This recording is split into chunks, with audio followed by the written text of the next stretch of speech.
حضرت سیدنا صدیق اکبر پہ جو تبرہ کیا گیا اس کی وجہ کیا تھی؟ اس وجہ کو ہم نے دور کرنا ہے۔ وجہ تھی فدق۔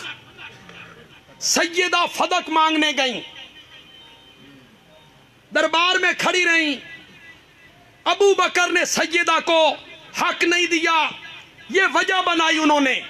اس وجہ کو ہم نے دور کرنا ہے۔ ہم نے کہا کہ وارث صرف بیٹی نہیں ہوتی، بیویاں بھی وارث ہوتی ہیں کہ کوئی نہیں؟ بولو بولو، بولتے کیوں نہیں؟ تو نبی پاک کی اگر وراثت تقسیم ہوتی تو صرف سیدہ فاطمہ کو ملتی کہ بیویوں کو بھی ملتی؟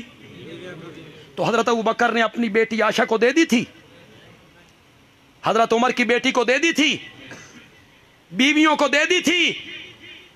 ایک بات۔ دوسری بات، یہ بڑی کام کی بات آپ کو بتا رہا ہوں۔ میں نے ایک منٹ کے لیے مانا حضرت ابو بکر نے حضرت فاطمہ کا حق غصب کیا، ظلم کیا، حضرت عمر نے غصب کیا، ظلم کیا، میں نے تیری بات ایک منٹ کے لیے مان لی۔ حضرت عثمان نے زیادتی کی، ظلم کیا، حق نہیں دیا، میں نے ایک منٹ کے لیے تیری بات مان لی۔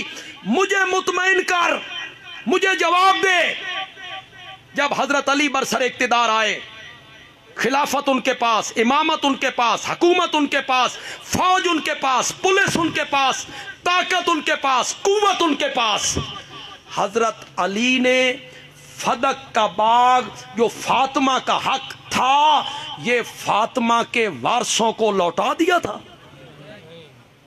ثابت کر دنیا کی کسی کتاب سے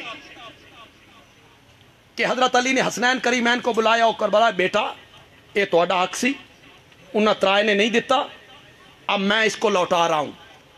تبدیلی آنی چاہیے کہ کوئی نہیں؟ تبدیلی تو آنی چاہیے تھی۔ حضرت علی تبدیلی لے کے آتے، حق ان کو واپس کرتے، فاطمہ کے وارثوں کو واپس کرتے، ان کا حق دلواتے نا۔